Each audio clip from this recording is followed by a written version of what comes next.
क्या कभी किसी अपने को बचाने निकले इंसान को रास्ते में ऐसी सच्चाई मिल सकती है जो उसकी पूरी सोच, भरोसे और जिंदगी को हिला दे?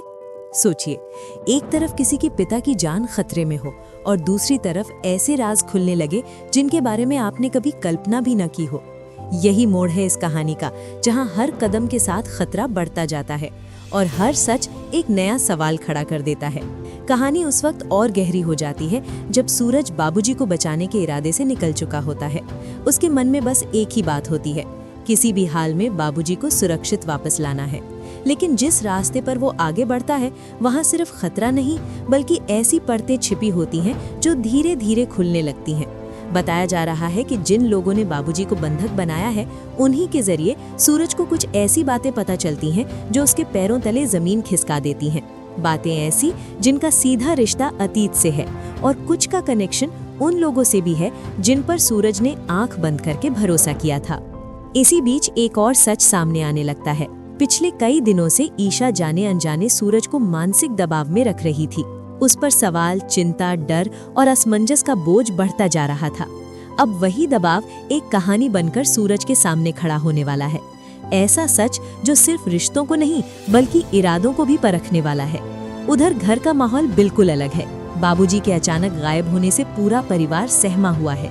घर में सन्नाटा है लेकिन दिलों में शोर मचा हुआ है। हर फोन कॉल पर सांसें थम जाती हैं। हर दरवाजे की आहट डर पैदा करती है। किसी को नहीं पता अगली खबर राहत की होगी या तबाही की। जैसे ही सूरज को बाबूजी के ठिकाने की भनक लगती है, वो एक पल भी नहीं रुकता। बाइक उठाता है और सीधे उस अड्डे की ओर निकल पड़ता है। रास्ते भर उसके दिमाग में सवालों का तूफान चलता रहता है, लेकिन दिल बस एक ही बात कहता है, आज या तो बाबूजी वापस आएंगे या फिर सूरज खुद टूट जाएगा। संकेत साफ है कि वहां पहुंचकर सूरज को सिर्फ बातचीत नहीं बल्कि एक बड़े खतरे का सामना करना पड़ सकता है। आने वाले पलों में दिखाया जा सकता है कि सूरज बाबूजी को बचाने के लिए हर हद पार करने को तैयार है। दर्द, डर, खून, कुछ भी उसे रोक नहीं सकता। लेकिन सवाल यही है, क्या सूरज वक्त रहते बाबूजी को सुरक्षित निकाल पाएगा या फिर ये लोग दोनों को और गहरी मुसीबत में ढकेल देंगे? जैसे जैसे सूरज उस अड्डे के करीब पहुंचता है, माहौल और भी डरावना हो जाता है। चारों तरफ सन्नाटा, सुनसान रास्ते और हर कदम पर अनजाना डर। सूरज को एहसास होने लगता है कि ये लोग सिर्फ डराने के लिए नहीं बल्कि किसी बड़ी साजिश का हिस्सा है। कुछ ऐसी बातें सामने आती हैं जिनसे सूरज समझ जाता है कि बाबूजी को निशाना बनाना कोई इत्तेफाक नहीं था। इसके पीछे कोई गहरी वजह है और शायद वही वजह ईशा से जुड़े उस सच में छिपी है जो अब तक अंधेरे में था। उधर घर में बेचैनी चरम पर है। वक्त बीतता जा रहा है लेकिन कोई खबर नहीं। परिवार हर पल डर के साए में जी रहा है और इधर सूरज के सामने हालात लगातार मुश्किल होते जा रहे हैं। फिर भी वो हार मानने वालों में से नहीं है। माना जा रहा है कि आने वाले एपिसोड में सूरज को एक ऐसा फैसला लेना पड़ सकता है जो उसकी पूरी जिंदगी की दिशा बदल देगा। एक सही कदम किसी की जान बचा सकता है और एक गलत फैसला सब कुछ छीन सकता है। इसी बीच कहानी में एक और तूफान खड़ा होता है। एक तरफ अनुराग है जो अपने अपमान की आग में जल रहा है। गुलाब सिंह से मिली बेइज्जती उसे चैन से बैठने नहीं दे रही। थप्पड़ की गूंज उसके दिमाग में इस कदर गूंज रही है कि वो किसी भी हद तक जाने को तैयार हो जाता है। गुस्से में अंधा होकर अनुराग चोरी छिपे एक शातिर आदमी से सौदा करता है। मोटी रकम देकर गुलाब सिंह को रास्ते से हटाने की साजिश रची जाती है, लेकिन किस्मत यहाँ अपना खेल दिखाती है। जब वो आदमी पैसे लेकर घर से निकलता है, तभी सामने आरव आ जाता है। पैसों की गड्डी नीचे गिर जाती है।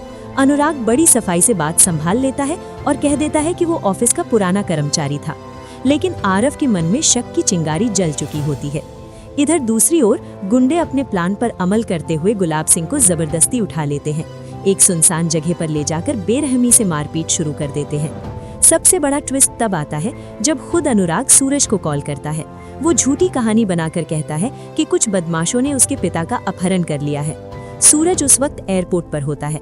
बिना पूरी बात समझे, बिना एक पल गवाए, वो गुलाब सिंह को बचाने के लिए निकल पड़ता है, क्योंकि सूरज के लिए गुलाब सिंह सिर्फ बाबूजी नहीं, भगवान समान है।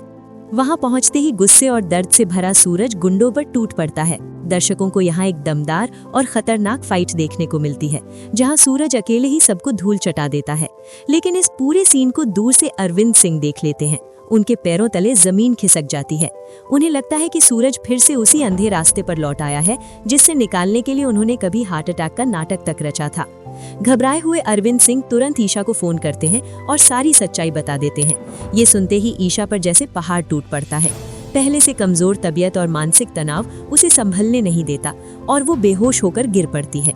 जब सूरज को ईशा की हालत के बारे में पता चलता है तो उसकी सांसें अटक जाती हैं। वो सब कुछ छोड़कर सीधे अस्पताल पहुंचता है। वहां परिवार के लोग पहले से मौजूद होते हैं और डॉक्टर उसका इलाज शुरू कर चुके होते हैं। और दोस्तों, बहुत से लोग पूछ रहे थे कि ईशा कुछ समय तक स्क्रीन पर क्यों नहीं दिखेगी। तो आपको बता दें कि कहानी में उसकी तबीयत खराब दिखाई गई है, क्योंकि असल जिंदगी में भी उसे चिकन पॉक्स हो गया है, जिसे माता कहा जाता है। इसी वजह से फिलहाल उसे आराम की जरूरत है और ट्रैक को इसी दिशा में मोड़ा गया है। अब कहानी उस मोड़ पर खड़ी है जहाँ हर सच भारी है, हर फैसला खतरनाक है और हर रिश्ता एक नई परीक्षा से गुजरने वाला है।